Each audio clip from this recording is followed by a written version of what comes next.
Good afternoon, everyone, and welcome to today's webinar, WorkSource Metro Atlanta, a Regional Approach. My name is Jared Lombard, a planner in the Community Development Group and at ARC, and we are excited to have you join us for today's webinar. This webinar is part of a weekly series hosted by ARC to share information and analysis, as well as best practices with local government and regional leaders so that we can all make informed decisions. All webinars in our series, including a recording of past webinars and information on upcoming webinars, are posted on ARC's webinar resources page. And I'll place a link to register for next week's webinar, Pursuing Equity in the American South, in the chat box later today. Okay, before I introduce today's webinar and speakers, I'd like to go over a few notes about the GoToWebinar platform we're using today. We've taken a screenshot of an example of the attendee control panel. You should see something that looks like this on your own computer desktop in the upper right-hand corner. Throughout the webinar, you'll have the opportunity to submit text questions or comments by typing questions into the question pane of the control panel. You may send questions in at any time during today's presentations, and we'll collect these and address them during the question and answer session at the end of today. You'll also see chat messages from us in that window. One thing to note is that for our current meeting, all attendees have joined in the listen-only mode, and you'll be on mute during today's meetings. Please, if you'd like to, send in a question, please use the chat. Other quick notes: if you click away to another application or browser, because we all do this, you might have trouble finding the meeting again. So look for the blue flower petal icon in your ribbon bar at the bottom side of your screen, or look in one of the open browser tabs. The orange colored arrow on the control panel for the software will collapse and open the control panel. And you can also move it to another part of the screen if you desire. Today's meeting and all of our ARC webinar series are recorded through the GoToWebinar platform. This recording will be made available to all meeting attendees via a follow-up email and will also be posted on the ARC's website. I would also like to thank all of our great speakers today. And before we get started, I'm going to play a brief video to explain the workforce system, and then Rob LeBeau will kick off today's meeting.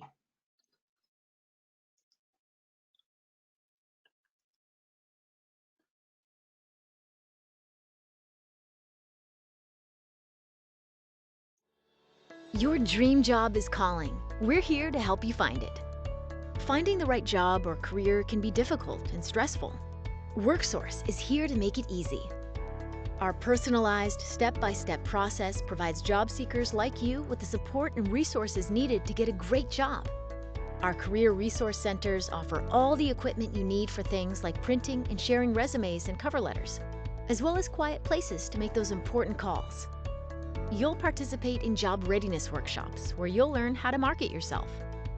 An advisor will help guide you to find the right career move, and you'll have support from the entire WorkSource team throughout the whole process.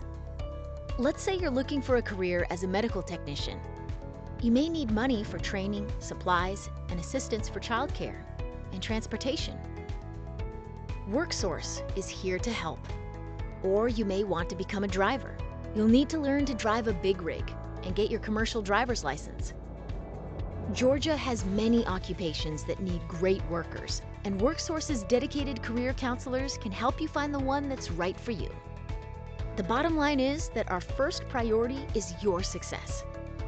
WorkSource was designed to assess your skills, help with training, and find a job that fits you. All at no cost to you. WorkSource is a federally funded program. WorkSource, the help you need to get the job you want.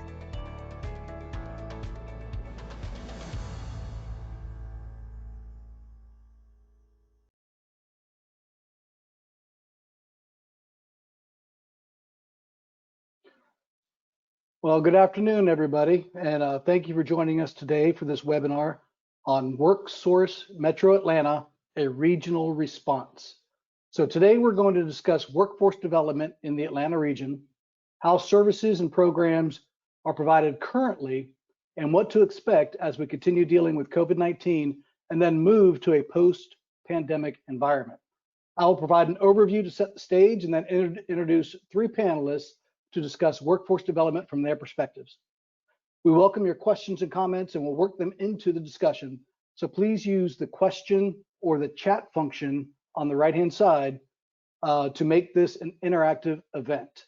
And before I give the overview with a few slides, I do want to mention that video at the very beginning is a nice short overview of some of the services that we provide through the network of our career resource centers. That is available on our website.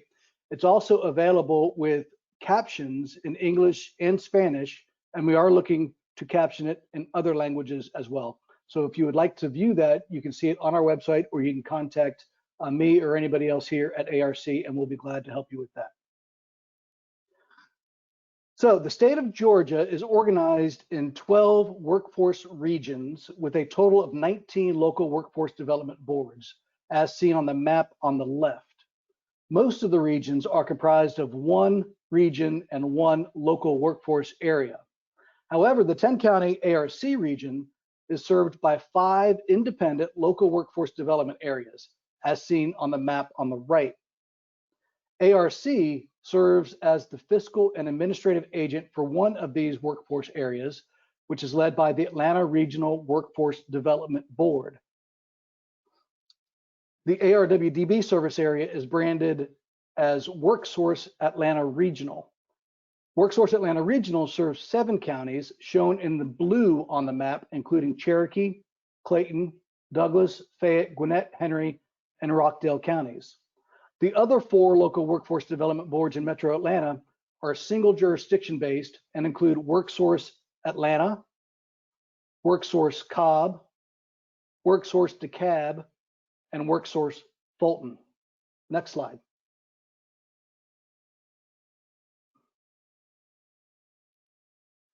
The network of local workforce development boards across Georgia is branded as WorkSource Georgia.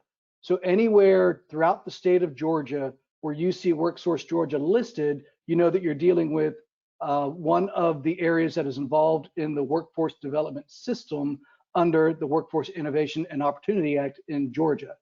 The 5 boards in Metro Atlanta are depicted with the logos here. When you see WorkSource Metro Atlanta, that is the name we use when describing the 5 Metro Atlanta workforce boards collectively. And I'll talk about regional collaboration efforts in a few minutes, and you'll see during that discussion, you'll often hear WorkSource Metro Atlanta. No matter what location, we serve the same customers and provide similar services throughout the workforce development network. Next slide. The local workforce development boards are charged with implementing the federal workforce law, which is the Workforce Innovation and Opportunity Act, or WIOA. For those of you who have been involved in workforce for more than 4 years, you may recall that previously it was WIA, and then before that it was JTPA, and then there were additional acronyms down the line. The current one is WIOA. So WIOA focuses on addressing the needs of 2 primary customers: job seekers, which are those that are unemployed or underemployed, and businesses in need of new workers or increasing the skills of their existing workers. As seen on the slide here, the 3 pillars of the WIOA law are that the needs of businesses and workers drive the workforce solutions and the programs that we deliver, that a network of one-stop career resource centers provide excellent customer services, and that the workforce system supports a strong regional economy. Again, for those of you who have been involved in workforce for some time, the last point here is critical in a shift that was made when we adopted WIOA. In the past, there was a distinction between economic development and workforce development.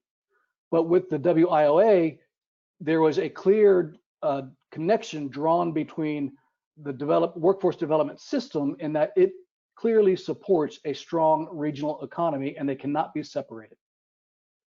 Next slide.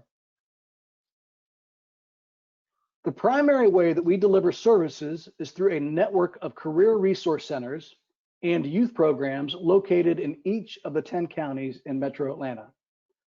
These services were traditionally provided in person between our staff, our contracted providers, and our customers. However, due to COVID-19, we closed all of our career resource centers and our youth programs to in-person services earlier this year. As a result, we very quickly shifted to providing virtual services through emails, phone calls, and virtual meetings. As you'll hear later, we're starting to open up those centers and programs in some cases to in-person services on a limited basis, and we'll explore that in more detail as we go through the discussion. In addition, we've developed a suite of live and archived webinars to provide employment training and job search assistance available to all of our customers through our websites. Furthermore, we're shifting our customer applications to electronic versions. These have typically been completed with hard copies and returned to our career resource centers. As of the beginning of 2020, we were piloting electronic applications at a few of our centers, but are now in the process of expediting those online applications to be available at all of our locations. To facilitate the move to virtual services, we developed an updated online customer landing page at atlworks.org. This website provides an overview of workforce services that are provided by the 5 local workforce development boards in Metro Atlanta. The intent of atlworks.org is to provide a simple and coordinated entry point for any customer in Metro Atlanta, regardless of the local workforce development area that they are located in. And then in our most recent enhancement to atlworks.org, it now includes a resources page providing access to the webinars that I mentioned earlier, job postings, and links to the individual local workforce development boards. Next slide. Finally, regional collaboration is critical to the successful implementation and coordinated response of the workforce development system, particularly in a disaggregated structural environment that we have with multiple workforce boards operating in Metro Atlanta. A few examples of ongoing regionally coordinated activities include the Regional Workforce Plan, which has been drafted and just closed for public comment and sent to the state for approval. The Metro Atlanta Industry Partnerships Program, which is run by the 5 workforce boards in conjunction with Atlanta Career Rise. Systems Change for Economic Mobility Grant, which was funded through Atlanta Career Rise and is being implemented in conjunction with the 5 workforce boards. The Metro Atlanta Exchange for Workforce Solutions, also known as MAX. A program, an initiative called Equity at Work, which was previously called the Regional Workforce Initiative. Equity at Work focuses on looking at the workforce development system environment in total throughout the area, and how do we address economic mobility in Metro Atlanta and improving the situation of economic mobility being one of the Metro Atlanta being one of the least productive areas for people being born into a lower economic quintile and moving up higher in that economic family income quintile. And then finally, regional targeted outreach is something that we are doing among the 5 workforce boards to do outreach to our customers so they are aware of the services that are available and how that they could engage with our services. And an example of that was the video that you saw at the top of this webinar. So with that, I am going to introduce our panel. So I'm pleased to introduce our 3 panelists that will explore the topic of workforce in the Atlanta region during the pandemic, and as we move, what may change and what to expect as we move post-pandemic. First, Sonia Grant is the Executive Director of WorkSource Cobb. As I mentioned earlier, WorkSource Cobb is one of the 5 local workforce development boards that comprise WorkSource Metro Atlanta. Carlethia Collier is the one-stop operator at the Gwinnett Career Resource Center. This is the location for the full service one-stop center representing the Atlanta Regional Workforce Development Board. And finally, we have Jacinto Hall, who is a program manager with CPACS. CPACS is the Center for Pan-Asian Community Services and is a private nonprofit with a mission to promote self-sufficiency and equity for immigrants, refugees, and the underprivileged. So welcome panelists, and thank you for being here. Thank you, Rob. Hopefully, all of our panelists are off mute and on the screen. And so just a reminder to all of our audience that if you have any questions for our panelists, please type it into the question or the chat box on your control panel. I will go through a few questions here, but we'll be glad to open it up and answer your questions and make this as interactive as possible. So first we'll start with the question about, a general question about COVID. So what are some of the biggest barriers that you have experienced in operating in a COVID environment? And I'd like each of you to answer this question. So Sonia, we will start with you. Oh, wow. Well, thanks, Rob. I appreciate it. Thank you for having me today. It's truly an honor to be here and participate on this panel with all of you, all these great speakers today. And the content of this this panel, I think, is extremely important. I think for workforce, what I've noticed is that COVID has lifted us to some of the most serious inequities in our country, and that includes the digital divide. You know, we've had to move to a virtual service delivery model, and it has not only impacted our ability to service our customers utilizing this model, but it also has impacted our customers' ability to access services through for job opportunities as well as training. Many of the employers are utilizing onboarding processes and hiring virtually in terms of their application processes. And when customers don't have access to technology, as well as access to broadband, whereas our workforce centers were being utilized to help bridge that gap, what we're seeing now is that customers are struggling in that sense. In addition to that, as you guys are very well aware, COVID has truly impacted our service industry in a very significant way, as well as low-wage workers. And generally speaking, those populations don't necessarily have the technology skills that populations with higher incomes would have. So again, it creates a lot of barriers to operating for not only us, but especially for our customers. So it's really gotten very serious, and we've had to be extremely creative in this new environment and figuring out how to navigate this to ensure that our customers are still receiving the best services possible. Great, thank you, Sonia. Go on, but I'll also Jacinto, would you like to add from your perspective, what are some of the biggest barriers you're seeing? Sure. Thank you, Rob. Thank you for an opportunity to be on this panel discussion. Yeah, we serve the youth population between the ages of 16 and 24. I think one of the biggest things has been just building the trust back up, because with the background that our youth participants have, when they come in, they have different type of backgrounds. So our biggest job is just to break down that barrier and build a trust. So when we switch to virtual, it's more, especially if you do a Zoom call, it's more of a business type of environment for them, and rather than and it becomes less personal. So I think that's been one of the biggest barriers, is just saying, hey, we're still the service provider, we're still the career advisors, we still want to help you out. We've had to take a step back and pivot and go to virtual. So I think one of the biggest things is just, in addition to what Sonia said about the technology and things like that, the biggest thing is just building back the trust, become less personal. Okay. And Carlithia? Oh, yes. Hi, everyone. And thank you, Rob, again for having me.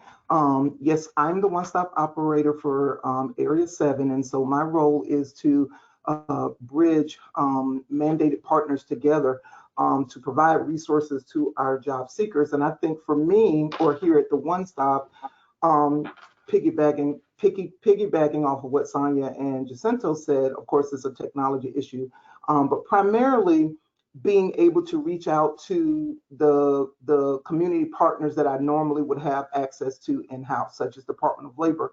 And everyone knows that Department of Labor has, thousands of claims and the staff is extremely busy. So trying to keep my earbuds in. The staff is really busy. So not having, the direct contact with those particular community partners. So basically for me, it's just being able to say, okay, I have to find out if the partners are still in business or are they working from home, and connecting with those employers, once again, such as, or community partners such as the Georgia Vocational Rehabilitation and Department of Labor. And they're there, but just the connection, I think the face-to-face connection to get these participants, those resources have been the biggest challenge. Okay. And so as you're dealing with these barriers that are coming about, have you seen any particular innovations or solutions that you've tried out that you think have really been successful, that you might want to share with our audience? I can start if you don't mind, Rob. Please. One of the things that I've noticed, I talked about the digital divide, and because of that, there are still some customers that have access to technology and are, as Jacinto said a moment ago, building that trust amongst them in terms of coming back out in this COVID environment. Those individuals will be best served if they have access to technology to be able to utilize those services virtually. But we always want to ensure that our customers are being served no matter where they fall on that technology scale. So we've been offering services through a hybrid model. So if a customer, say for example, if we're offering a webinar for our customers can come into our service centers to watch those same webinars right here in our service centers, and while the customers at home are utilizing the virtual model. So again, I think that's something that will continue even after COVID because it's working fairly well. And again, it's ensuring that we're able to access as many customers as we possibly can, being sensitive to every customer's needs.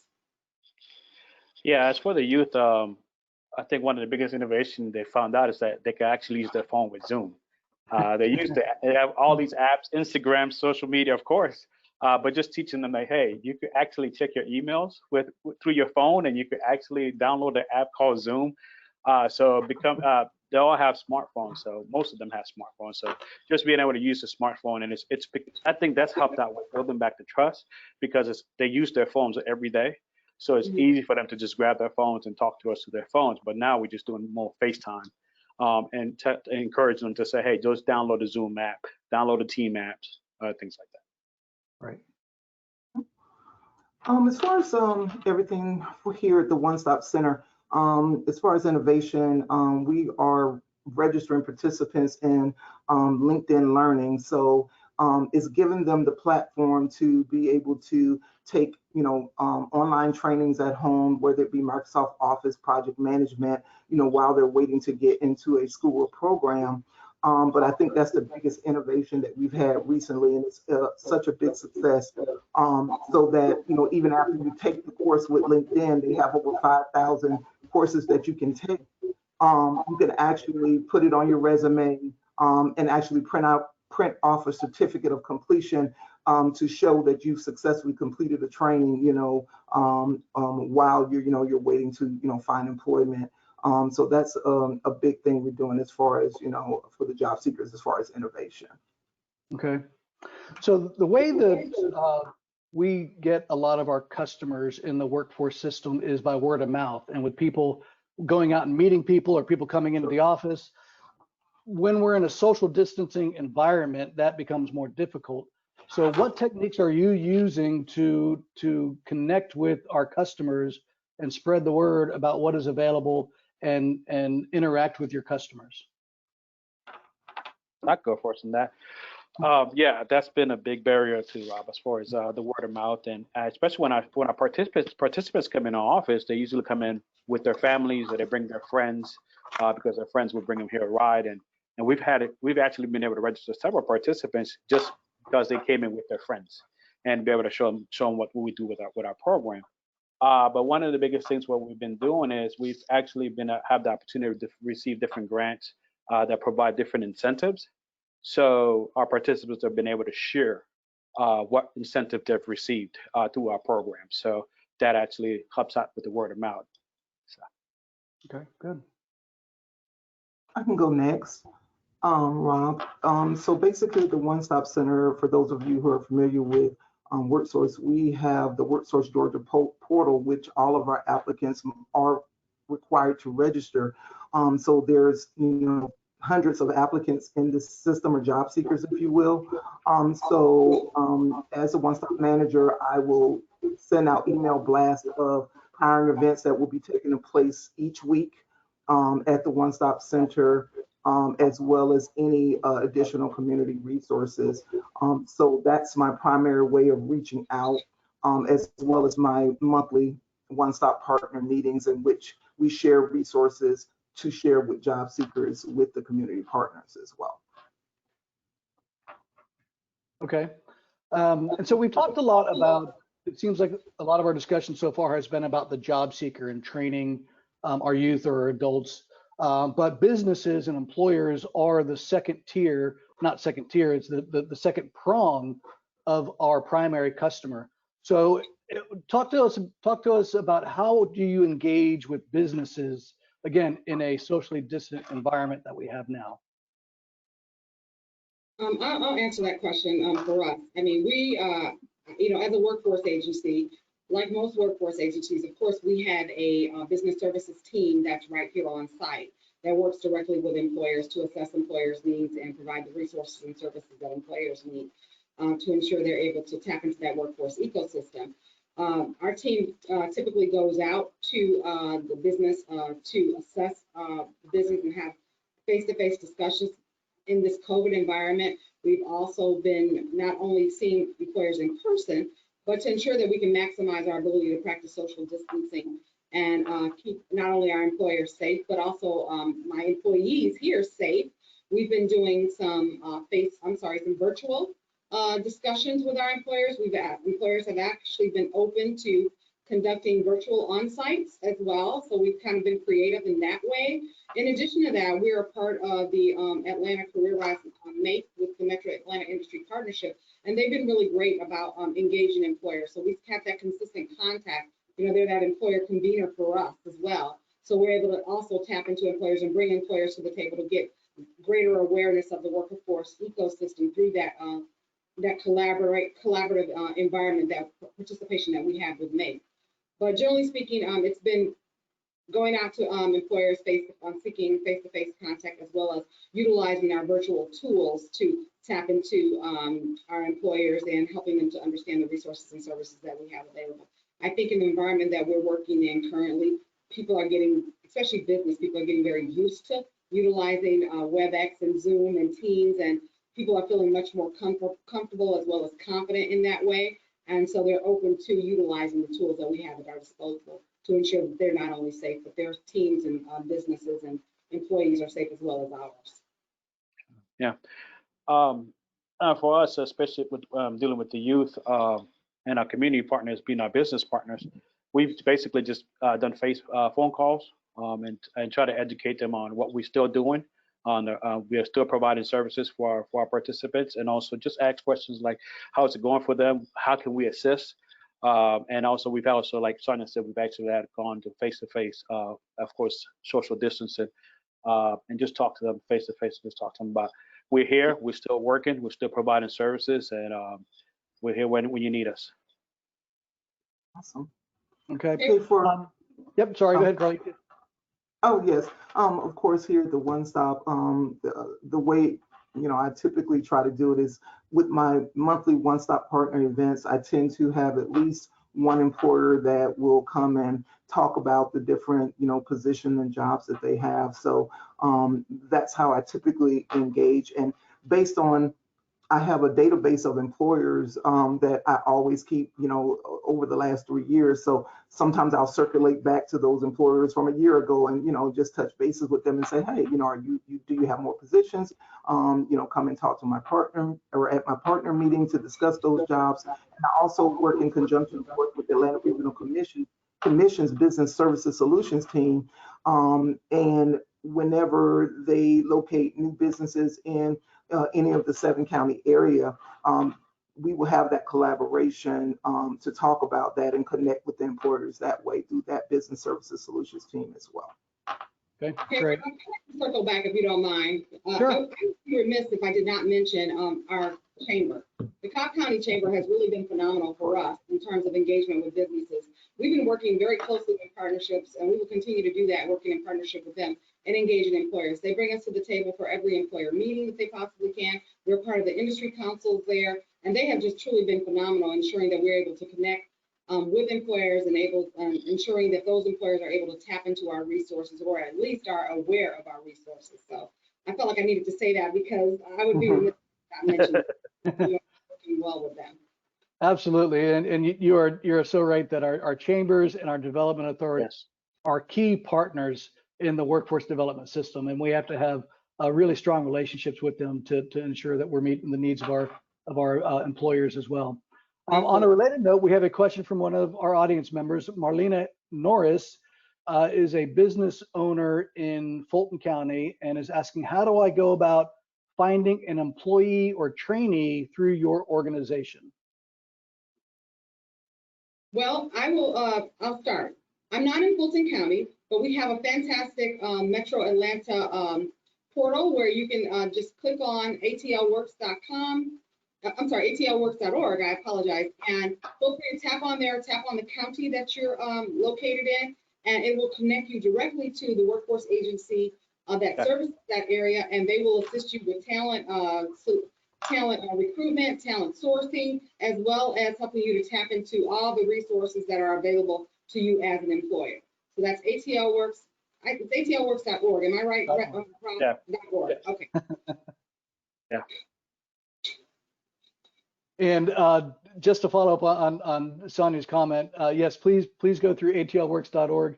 And as we talk about business services, so we are able to assist in a variety of different ways, everything from work-based learning programs like on-the-job training and apprenticeships and incumbent worker training, as well as sourcing new potential employees through job fairs and other connections.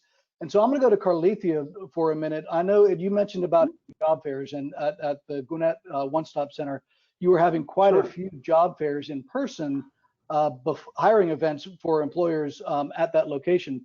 So how do you go about doing hiring events in a time of social distancing?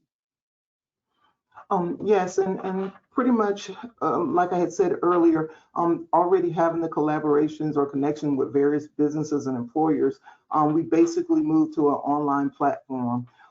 So I would actually reach out to the employer and just listen to their needs. Do they want to have an event where they are individually interviewing a participant every 15 minutes? Or do they want to have a platform where they just talk about the company, and then, after it's over, they'll, recruit that individual? But primarily I'm doing everything online. And so, even just like she said earlier, the Gwinnett Chamber of Commerce, reaching out to employers by cold calling and just asking them, would you like to have an online hiring event?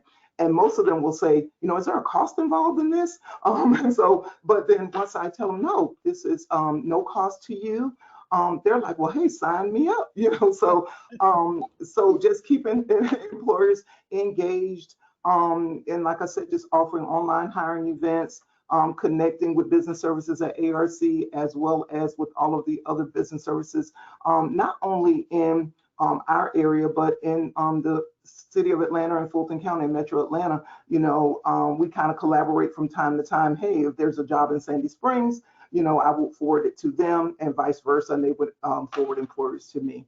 But primarily, once again, just re-engaging employers to have these online hiring events. They seem to be very receptive to these hiring events, especially in light industrial, with everything that's going on with COVID. I'm actually receiving more calls for warehouse work. They need 50 people. So it's so easy in that aspect to, set up the online hiring events, just to give you an example. Okay.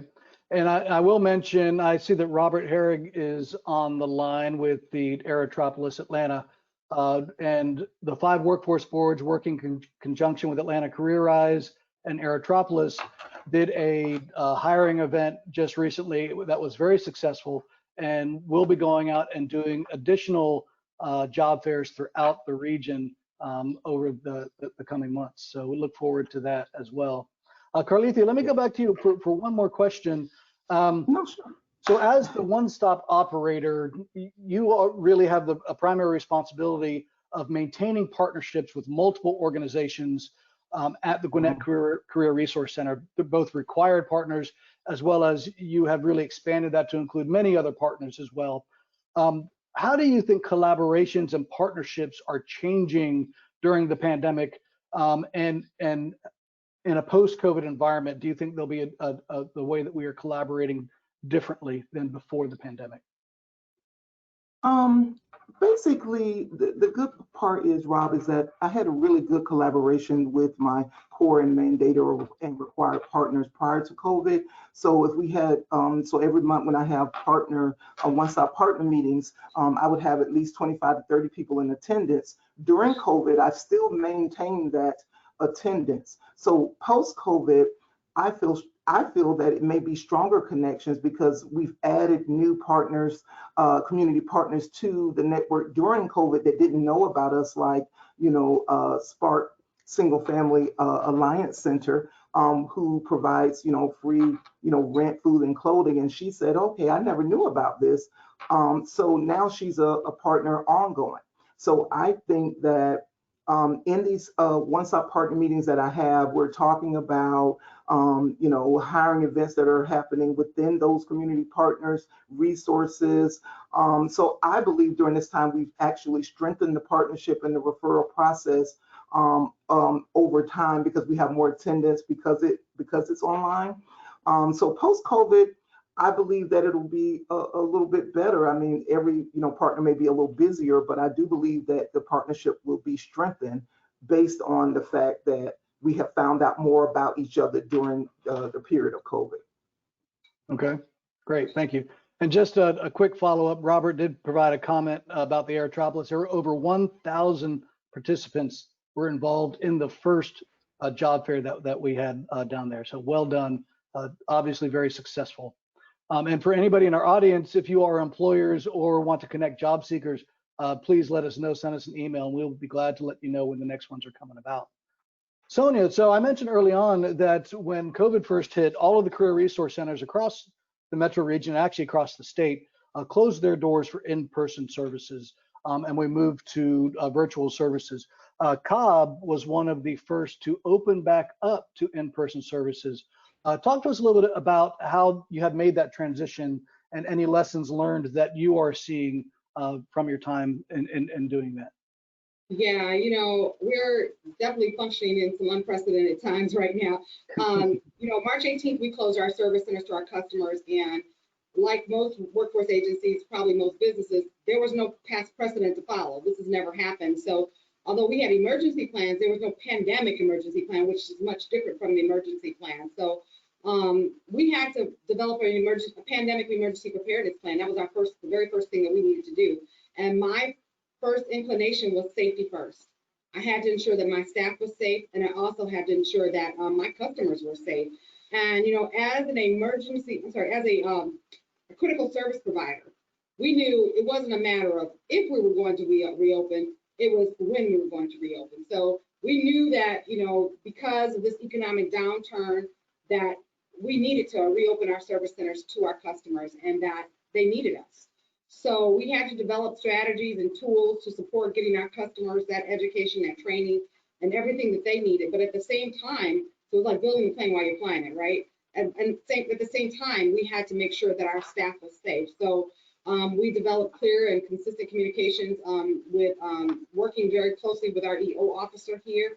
We were trying to figure things out while we had this shelter-in-place order in place. So providing all of our staff with safe passage letters so that, that we can make sure that we were still working day to day, because we didn't necessarily have the design or infrastructure to ensure that staff could completely work from home.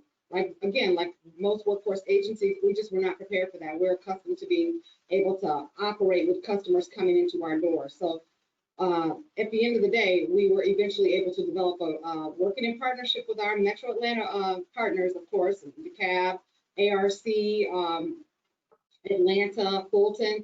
We were able to develop that virtual service delivery model. We had been working on that for some time, and so that really was very timely for us to be able to utilize during this pandemic.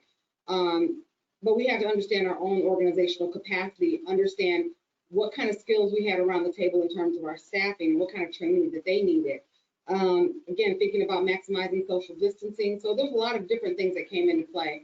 But we were able to reopen our service center, offering virtual services to our customers, as well as offering them through a hybrid model, opening the doors with metering customers in, ensuring that we have the proper PPE in place for not only our staff, but offering PPE, meaning masks, to our customers when they walk into our service center. If the line gets long out front, which we haven't had that issue as of yet, the plan is to meter customers in. Our staff each day sign a self-attestation attesting that they didn't have a fever this morning, so everyone was provided with thermometers. So again, it's all about safety, ensuring that not only the staff are safe, but ensuring that our customers are safe as well. Another thing that we had to do for our staff was provide computers for everyone. If people are going to work with a hybrid model, you can't make assumptions about individuals having their own computers to work from home or their own broadband.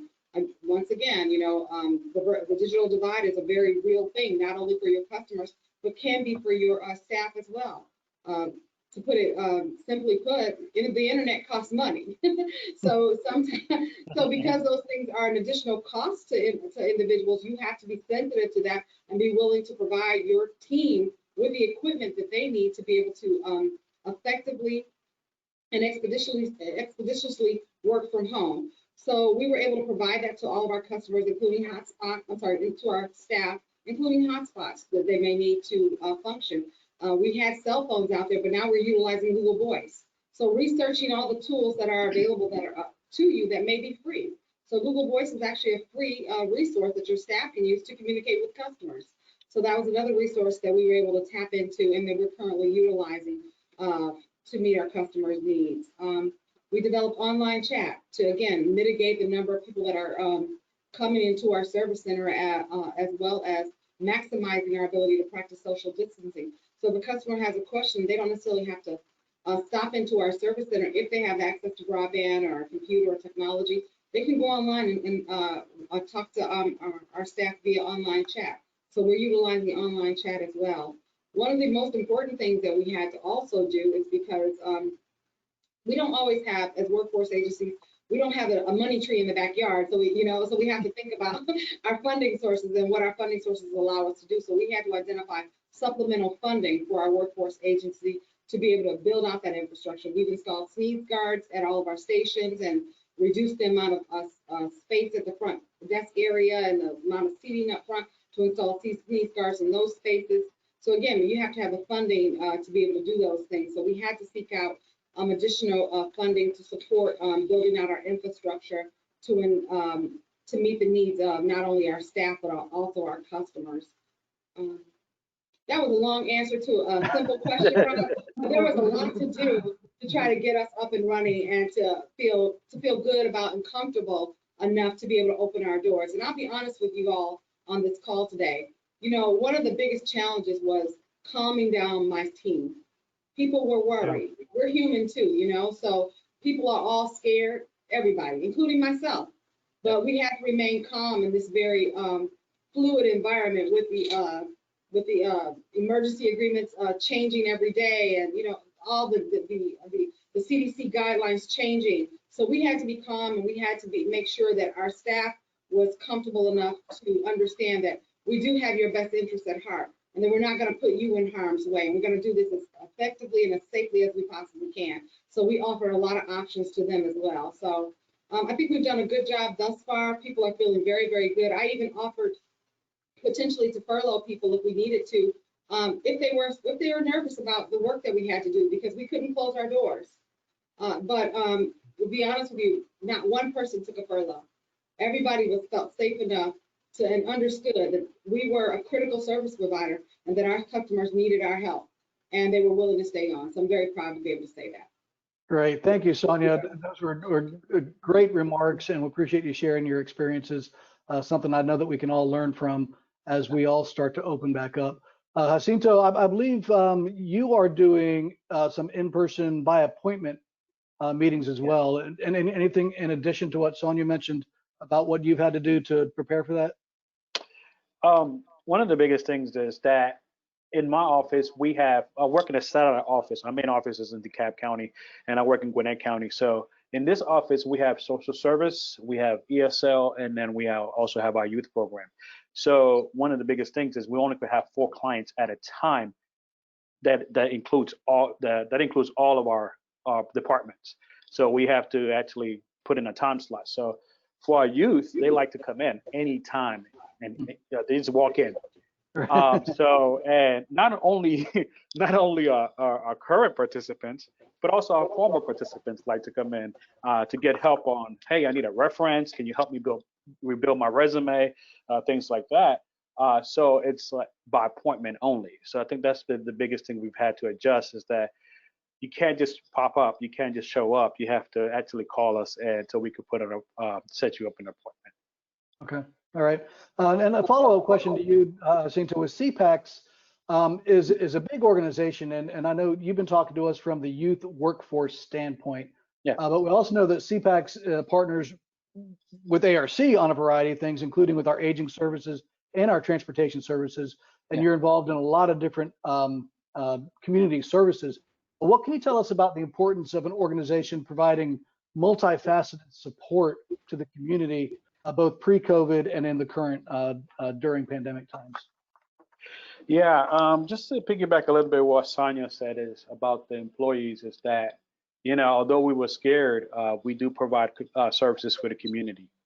So ever since we also closed our services, our doors on March 18th. But since then, we've been able to slowly reopen, and we've been providing, we provide about over 1,000 COVID tests, because we do have a federal qualified clinic also. So we provide over 1,000 COVID tests. We've also distributed on a daily basis food to 300 families from Monday through Friday. In addition, we provided a rental and utility assistance to over 700 individuals. And additionally, we provided about over 200 laptops and Chromebooks to families to help virtual learning, because we do have another youth department that serves the elementary compartment. And then lastly, we provided over 3,500 PPE supplies to our community. I think the biggest thing of being a multifaceted organization and providing all these services is a one-stop. It's that our community could come in, and we try to meet not all the needs, or at least most of their needs when they come in through our doors. So, okay, and the biggest thing. So we have about 10 minutes left. I do have a couple more questions I want to get to. And again, audience, if you have questions, please continue to use the question panel or the chat function. There was a question about what was our website again. I put it in the chat, but I will tell everybody, atlworks, WORKS.org. That is our common landing page that you can get to information on all those services. So one of the interesting things that we have seen, at least through WorkSource Atlanta Regional, and I'm wondering if you're also seeing that in your areas, is we expected a big surge in training requests when the $600 additional unemployment payment expired. We haven't seen a major surge yet. We saw a little bit of an uptick, but not a major surge. What are you seeing from your perspectives, and what would you assign that to? And any thoughts on where the job seekers are if we're not seeing that surge coming out of a time when we were at 15% unemployment? Well, I could answer that, Rob. I think as a one-stop operator for Area 7, we get over 300 calls per month. Primarily, a lot of the calls are for the Department of Labor, seeking to find out what's going on with their claim. And most of the participants or job seekers that are calling, that's their sole focus. So when they call in, we do try to talk to them about the resources that are offered through the one-stop and the WIOA training programs. But from what I can see is that most individuals really want to work first right now. For those who are receiving unemployment benefits, either receive their benefits or go to work. We have seen a decline, like you said, in the number of applications for WIOA.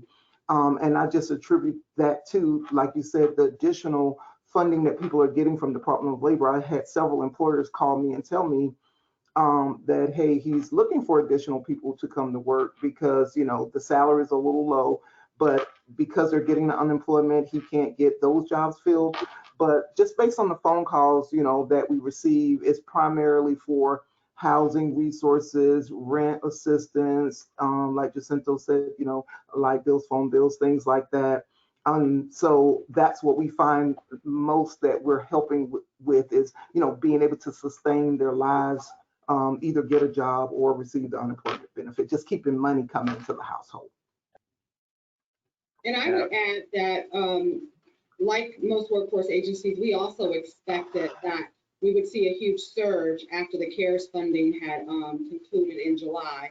And we had not necessarily seen that huge surge for customers looking for enrollment and training opportunities. I think a part of that was because while many of the companies closed, initially companies probably thought they were closing temporarily, and so did the employees. So they were expecting at some point that they would be called back to work.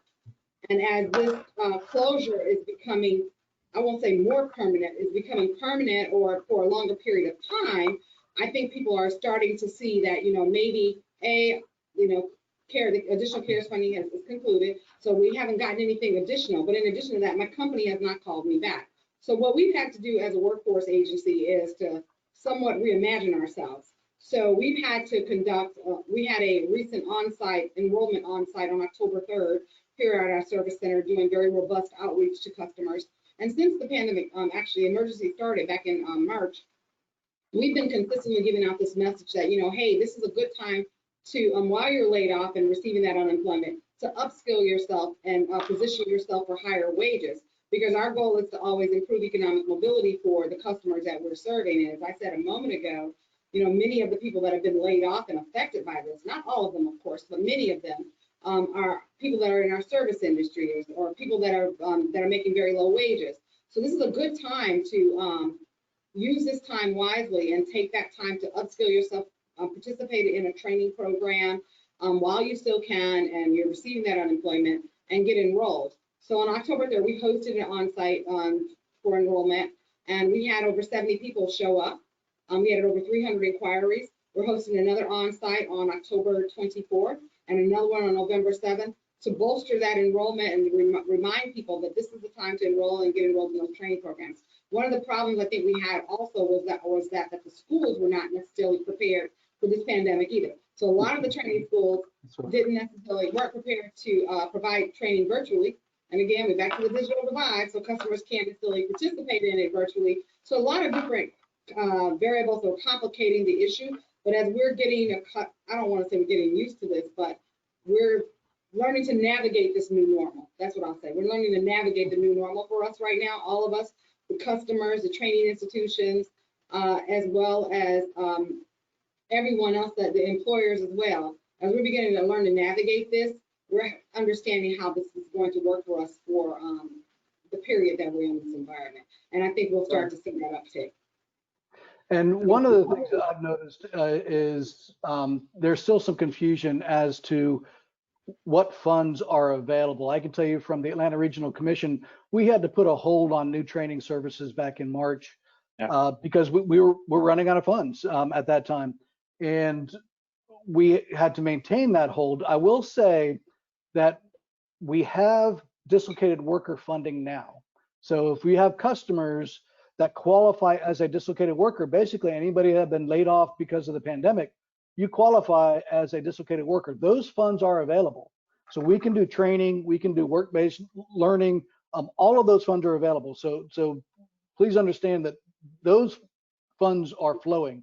And in most of the areas within Metro Atlanta, they have adequate adult funds as well. Atlanta Regional, we expect to get our adult funds. They usually come through in early October. We're waiting on the grant document to come through, but we will be opening that up very, very shortly. As soon as we get that grant document, we'll be opening up our adult funding as well. But we do have adequate dislocated worker funding right now, so we can train people. We can put them into training programs. And all of our other areas, the 4 areas have funds, both adult, youth, and dislocated worker. So there are no limitations at this point with that funding. One more question I want to get at before we do final comments, and Sonia, you started to touch on this a bit, but if everybody could think about, so what types of processes or changes have you put into place, either something that you stopped or something you started new because of the pandemic, that you think is going to continue even post-pandemic? What do you see that has been a positive change in the way that we're operating that you're going to continue using? And for the youth is, you know, how we prepare them for job readiness, physical, as far as face-to-face. We've had to switch it as far as Zoom etiquette. So we've had to start training and training them on situations those, because most of the interviews are interviews that are done virtually. So being dressed professional, being on time, so in that manner. Okay. Sonia, what do you think? Sure. I would say that, of course, customers having the ability to access our services virtually, meaning that they can enroll online directly at ATL Works as well. They can enroll online directly on our ATL Works page, as well as we recently launched this summer. One of the things that was a challenge for us is that in all of our workforce agencies implement a paid work experience for our young people. And because there was no opportunities for paid work experience, we developed in a collaboration with Atlanta Career Rise, as well as the Metro Workforce Agencies. 5 of us developed a virtual work experience for our young people. And I'd like to see that continue. We launched the first cohort this summer. We're launching a second cohort this fall. And that's something that's been working fairly well. I think our young people are able to expand their awareness of a variety of high demand, high wage industries that they can potentially tap into, obtain that professional development, as well as tap into a number of other resources through that model. I think that's something I'd like to see us continue. I think this hybrid model for enrolling customers both on site as well as virtually is something that we should move forward with continuing. And I think that's it for me. Sorry. Okay, good. Khalid, anything else to add on that? Oh, sure, absolutely. Since COVID-19, I have started doing the one-stop community resource webinars, which I offer twice a month. And I think they've been very, very successful. And in these webinars, I'm discussing COVID-19 resources, training resources, of course, LinkedIn Learning, as well as employment opportunities to include working from home positions. So me and the staff and the managers have put together a list of companies that are hiring people to work from home. And so I update this webinar every time there's new events or online hiring events, job fairs. And so by offering that, you're getting all of the resources in one. Okay, you're getting resources about, rent, food, and those kind of assistance, things that you need to sustain your life. You're getting information about training, like I said, WIOA and youth services, as well as I've been targeting veteran services as well in these webinars. And so they're really packed with information for our job seekers. And I think I will continue to do those after, because I remember even when the doors were open, many people would come in and say, what do you do here? What do you do here? So, and I'm like, well, we do a lot of things. So as you know, as One Stop, we have collaborations with all of our mandated partners, Department of Labor, Vocational Rehabilitation, AARP, WIOA, and Technical College System of Georgia.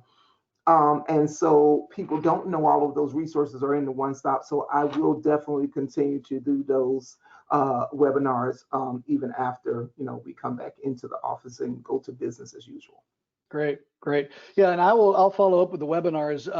I think moving a lot of our trainings to webinars has been very successful. For example, in all of the career resource centers, we would have our job coaches and other professionals do a training or a workshop on how to write a resume or how to interview and those were always done in small groups in person.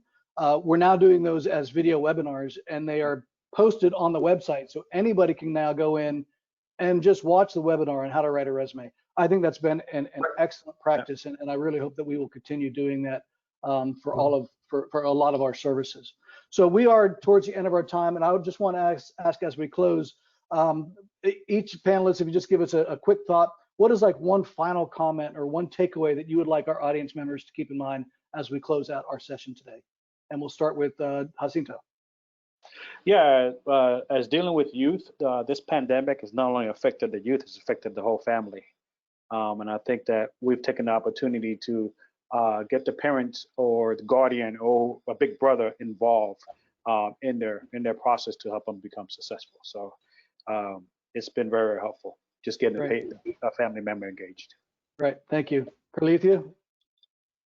I would say from, I guess, a standpoint for as being a one-stop operator, I strongly believe, and Rob knows this, in customer service satisfaction. And I believe that if we actively listen to the job seekers and identify their needs and their wants, and just kind of focus on, what can we do better to provide those services for those job seekers. And if we listen, we'll hear, hey, this is what I need. And I would think the biggest takeaway is providing the best customer service in, whatever organization that you are in, and provide those resources to those job seekers. We want to be invested in our job seekers. All right, and Sonia? I would say that there's a full ecosystem of workforce development resources and services available to you all. And you just need to tap into them. Visit atlworks.org to identify any of the 5 workforce agencies that you want to work with. There's 19 agencies in the state, and each of us provides a wealth of resources, all of which are free of charge. So I would hope that you would tap into these resources, allow us to support you with education, training, funding for a variety of things that you might not even imagine that there's funding for. So tap into those resources, and we look forward to working with you. Great, excellent. Well, thank you all the attendees for listening and submitting the questions and being part of this discussion. If you have any additional questions, please email us or go to atlworks.org.